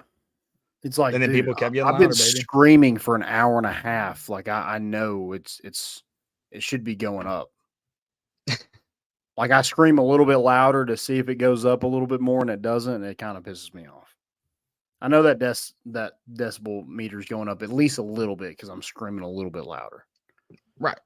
I mean, my hand, dude. One time, I'm pretty proud of my clap. I'm sure you've heard it. It's loud.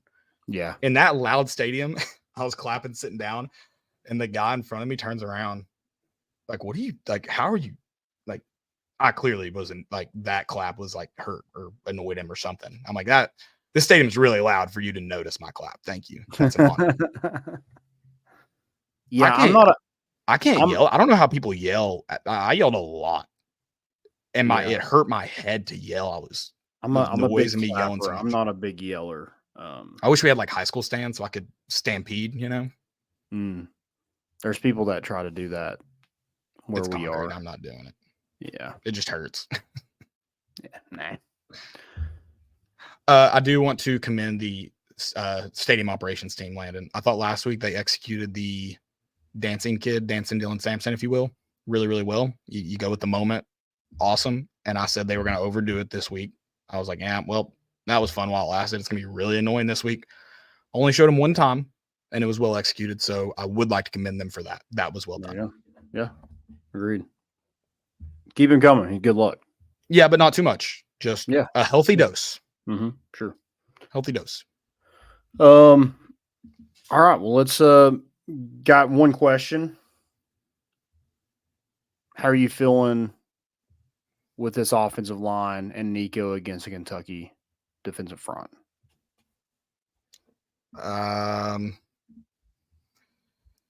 I think Kentucky has a really good defensive line, and then I think beyond that, they're okay. So, yeah, they got I'm not points scored on them from Florida. Their defensive line might be good, but if they can't score against Florida, which I know we didn't do well against Florida, I just have a hard time thinking Kentucky's going to score more than 10 points. They're hold on. I actually just looked at it. Guess how many points per game they're averaging. Alabama, who just scored 17 on Tennessee's defense, is averaging 38.14. Guess how many Kentucky's averaging a game currently? Let's say 30. They're averaging 20.43. Good God. Hey, props to them. They were right on their average for Florida. Yeah. So and here's another thing, like Nico and that offensive line, DJ Lagway threw for 259 yards and only completed 7 passes. He was 7 for 14, and they beat him by 28 points. Right. Yeah. I don't think you have to do a whole lot against Kentucky to beat them offensively. Florida also rushed. They had a guy rush for 5 rushing touchdowns. And it's not even their premier back. So, yeah. Yeah. Kentucky's rush defense, they're only giving up 104 yards per game. Going to common opponents, Arkansas's giving up 113 per game. Alabama's giving up 141. Not alarming to me. They're not excellent. They're not bad, obviously. Compare that to Tennessee, who's only giving up 79 yards per game, by the way. Their pass defense, they're giving up only 178 yards per game in the pass defense. I just don't. I'm going to worry about them next week. How about that? I don't have a fear of them necessarily. I think Tennessee's going to play good against that pass defense or just defensive line. But I think they'll, again, I feel like Tennessee's really close to. And I think it's going to take it's going to take a big enough effort from Dylan Sampson or from Kentucky to stop Dylan Sampson that I think if you have a good game from Nico, this could be a game that you keep using the get right term. Could be a get right game. Could be. Not saying it will be. Could be. Who's an underrated player on this football team right now? Well, I would say Sir Robert William Brooks, but not anymore. No.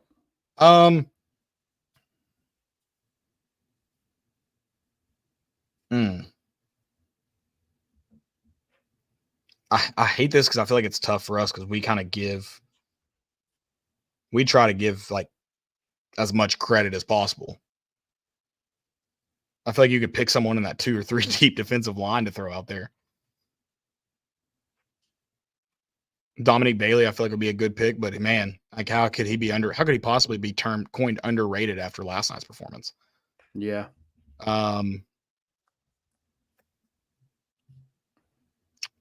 I think you could probably go Dante Thornton. I think he's a big part of it. I don't know if I think he's underrated in the with our. I don't think we play. Yeah, I don't know if Josh Heupel knows how good he is. Yeah. Sorry, Josh, I didn't mean that. I'm just. But yeah, jokes. Him and then probably Boo Carter. You throw him in there. I thought he played really good. We mention him so much. I'm like, can we call him underrated? I don't know. Yeah. Yeah, I guess if you're an opposing team, you're like, oh, you're looking out for Ricky Gibson, Jermod McCoy in the secondary. Maybe you're not thinking about Boo Carter, but I mean, he looked like he belonged against, what we thought was a really good passing attack for Alabama. And I think Ricky Gibson's a guy that might fit that category too. I mean, you have Jamal McCoy, who's the clear just stud corner, and then you go opposite of him, and he has a really solid game. I mean, that catch from Ron Williams, he played decent on. Ron Williams just made a really, really good catch. Sure. I think he could have played it better. I don't think he played it perfect, but Ron. And there was two more, I think, later in that game where they tried to throw it to Ron Williams in the end zone, and Ricky Gibson was there to. He did hold him a little bit, but you got to get away with some as a DB. Yeah, I love when they nitpick plays like that. I'm like, I get it. It sucks, but I can find plenty Tennessee's way too. So what are we doing? At least you didn't. At least when you committed, or at least when we committed PI, we didn't get offensive PI. Sure, like you did in 2022. So yep. All right, real quick, let's go through college football. I think we kind of mentioned all the guys who impressed. First, you had Friday, Oregon, Purdue. Oregon 35-0. Yikes. BYU. What a weird game. I got to watch the ending, which was awesome, but 7-0. 38-35 BYU. Yeah, that was a weird ending. Yeah, everyone's soaked Friday night for sure. Yeah, we smoke, they soak. If we ever play them, that should be that's the shirts. That's the tagline. Yeah, the Catholics versus convicts. That's we smoke, they suck. Yeah, that's good. We should use that. Indiana, 56-7 over Nebraska. Dude, I was at the tailgate saying I'm going Nebraska just because I think every time they hype somebody up, they end up losing. Kirk Cignetti. Google him, Landon. Yeah. Indiana kicked me right in the nads for that. Dylan Raiola, 3 interceptions. I think Missouri is trying to see how many games they can win by just kicking field goals. They've kicked like 22 this year or something. They were down, weren't by like. Yeah, going into the fourth quarter, they were down 17-6. Yeah. Not pretty. Who do you think Stanford played in the ACC this week? Oh, I know this. It was SMU. Yeah, they didn't go all the way to the Atlantic coast, but they played in the ACC. Actually, SMU came to them anyways. So, it's 31-7 at halftime. So, yeah, that's how that game went. And Landon, it's not us, and we're not hyping Indiana up. We are just giving Indiana their due credit, I think. Okay. Right. Yeah. Do you feel I'm riding too hard for Kurt Cignetti? Because I'll back off if I am. No, I mean, every time like somebody's like, who is this coach for Indiana? And you say like, oh, he was a James Madison coach. Oh, yeah. Yeah, of course. That makes sense. Right. Well, here's a team that we haven't talked about enough. We got to go to Champaign, Illinois to do it. I know Michigan might suck this year. Michigan, but they won 21-7 in leather helmets. Michigan does suck. His dad agrees with us. I think we're allowed to say it. That's true. Yeah. 21-7 though in leather helmets. What you think the SEC is weird this year? Go look at 6-1 Illinois and 7-0 Indiana in the Big Ten. College football madness is amazing. It's incredible. I love it so much. Yeah. Also, that man Ross Kivitt called me the other night and he was like, "Is your tailgate fun?" I'm like, dude, we had a Major League Baseball player there yesterday and Trey Lipscomb. Yeah. What do you mean? Yeah, of course it's fun. We give away mouthpieces or we're ready to go in the game. Hopefully, like we continue to like. I don't think we'll ever storm, but I'd like to like go to games. Like Chris Phillips for SEC Unfiltered. I mean, he's been to like 5 games where they've stormed the field this year. Yeah, no, I mean he's got a good record. I would like to see if I could get like a whole uniform, like do a tour like that and see if I get a whole uniform of stuff off the sidelines. I did see a video. How would you acquire jerseys or pants? I don't know. We'd have to figure that one out. But if we get there, we will cross that bridge when we get to it. I did see a video where, and I guess this could be a stupidity or most important, but some girl was wearing a Tennessee helmet last night on the field, and this guy he was like, "Hey, can I have that back?" I gotta think this is fairly well known at this point. I know someone who got Brew McCoy's helmet after the 2022 Alabama game. You know the person? I know a person that knows the person. Oh, okay. And the story I was told was that he asked Brew, "Can I have this?" And Brew said, "If you leave right now, it is what it is." And he left immediately. Like he didn't stay and celebrate. He ran back to his car. Dang, that's pretty sick. I feel like that's also like a big. That's something like it's big enough where somebody's going to ask questions as you're not wrong, but it rocks that like if the guy had stuck around, I think he should have gotten it taken back. But the fact was like, hey, if you leave right now, like what are we going to do? I mean, yeah, you stole it from me. And he's like, yeah, I accept that is a good trade-off from being able to like celebrate, tear down the field goal post. I have to leave right now to get this helmet. Fair. And he went. I respect that. Worth it. Yeah, worth it too. You're talking about most important. I meant to download this video. And did you see this? You're not going to be able to see it. Did you Are we done with college football? I don't know. Did you see this is college football? Did you see this victory celebration? What happened? No, this one. Oh. Did you kind of see what? That's sick. Was that Iowa State? That was Maryland beating USC. And Oh. the quarterback tosses it back to the running back, who the quarterback does that, makes a basketball hoop, and he windmill dunked it after the victory formation. That's pretty kind of sick. Listen, sportsmanship, unless it's cool, then you do whatever you want. Dude, did you see Omar Norman Lott almost kick I thought he kicked the football. Did you see that play? So they get the personal foul. I think Kendrick Law hit Boo Carter.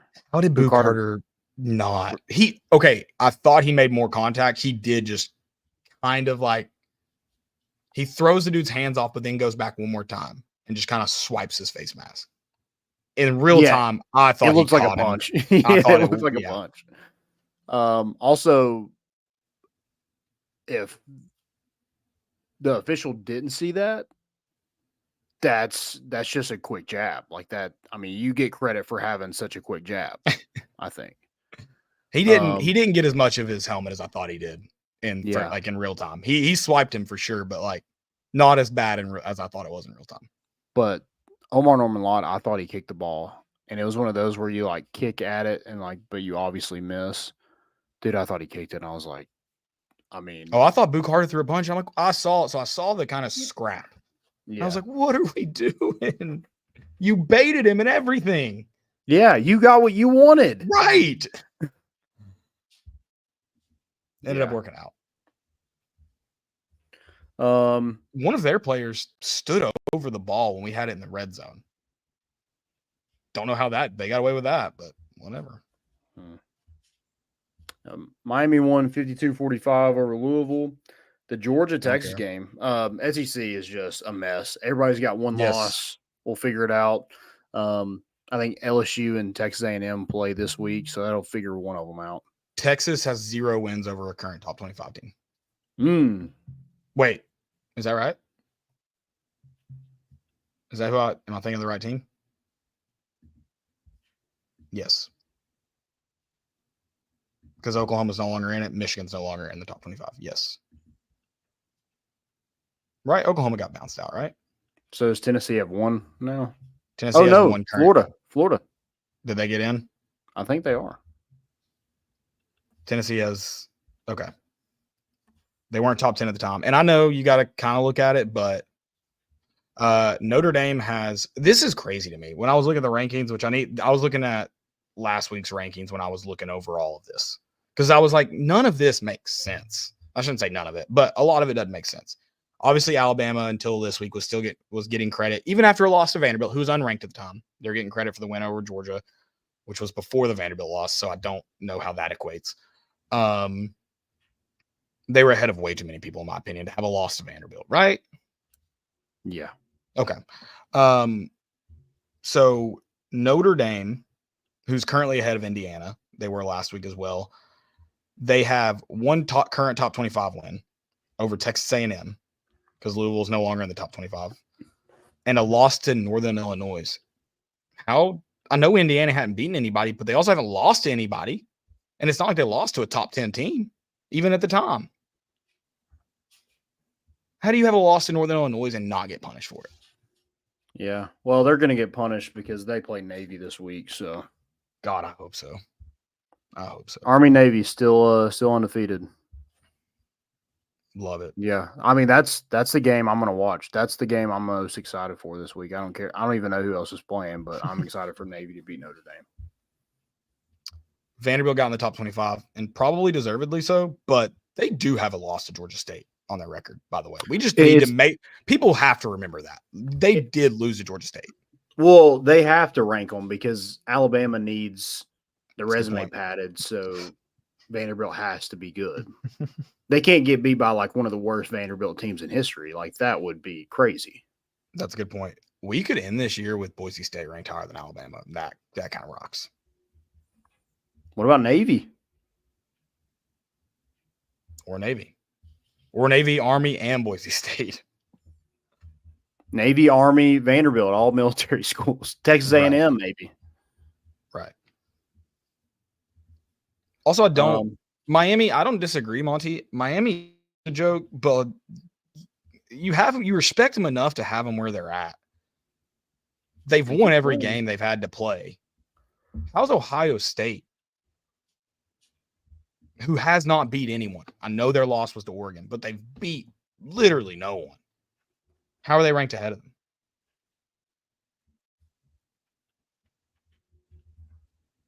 You know, I mean, the same could be argued for Texas, but at least Texas has had to play. They don't play. Miami has one win over a top 25 team, and it was Florida when Florida was not ranked in the first game of the year. No. I don't. That's going to be the toughest game they play all year is a number 25 Florida team. Yeah. I don't disagree that like Miami is not good, but in the landscape of college football, you have to play the games in front of you. I don't get how two teams with one loss and 0 good wins gets ranked ahead of a 7-0 team. That doesn't make sense. I don't know. And also Texas's loss was at home. At least Tennessee lost on the road. Right. It was ugly. I get it. Have you watched that play call that call, by the way? No. The Texas-Georgia call? Oh, yeah, I did watch that. I was watching. What are your kind of like just initial thoughts on it?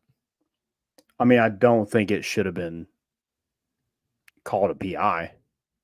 That's where I struggle is I think they got the call right. Yeah, and but I don't think that's – I would be furious if Alvin Kirby's smart too. I would be furious too. But also to be like, they want us to lose this game, I think that's a little bold to say. Also, I mean, here's the thing is you see stuff get stopped all the time in weird ways. Sure, that's the weirdest way. And then calls changed. So when that happens, can you say, oh, we can't change that because a fan threw something on the field? Yeah. Because I also who called PI? It didn't look like either the back judge or the line judge called it. I don't know. So who even called it? Yeah. So I'm wondering, like, was that even their call to make, the person that threw that? Or did they see something and were like, oh, yeah, it got to be PI?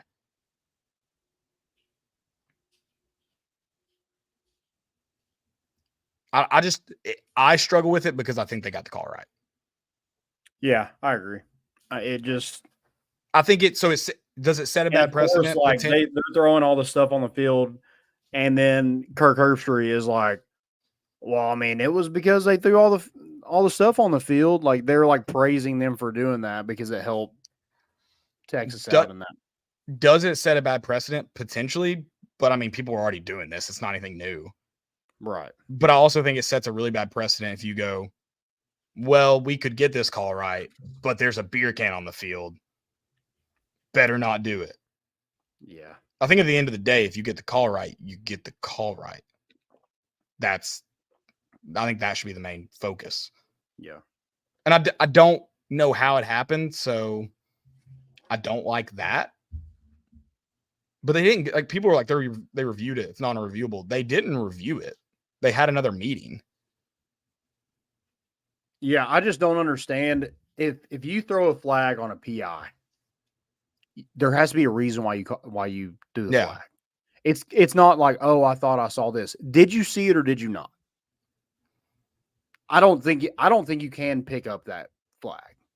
I'm glad they did because that is the right call, but I don't think you can't just throw a flag because you think something happened. Right. If anybody saw who threw the flag, which official threw the flag, please tell me, because it's not even the line judge's call at that point. But that back judge on that sideline, on the Texas sideline, it should have been his call. Yeah. The back judge, can't remember what, but he might have, that's the guy who I think threw it. And it's not his call to make. But that's where the white hat's got to go. How did you possibly see that? Your eyes shouldn't have been there.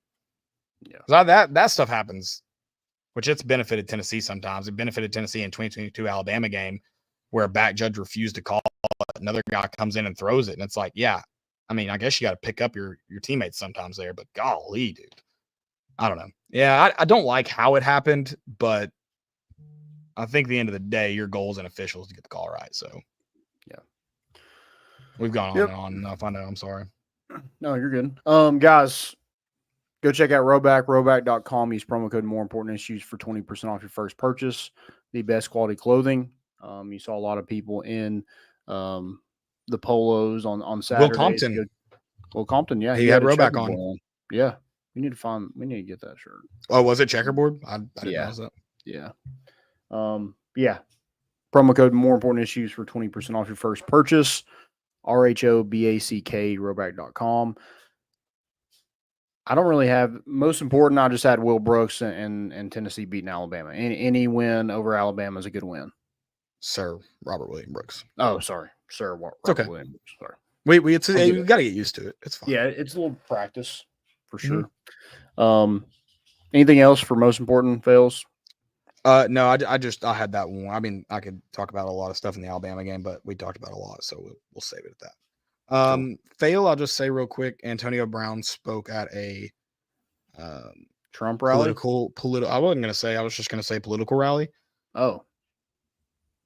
That man can barely form sentences. I don't know if you want him being a voice for you at this point. So that's true.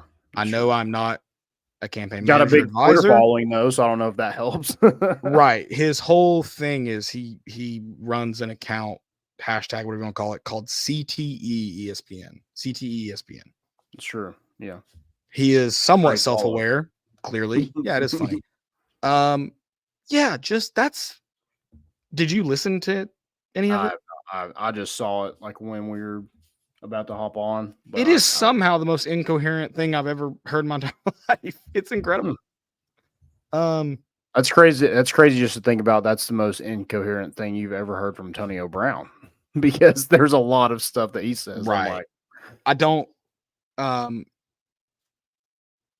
We should be able to have. This isn't. I don't.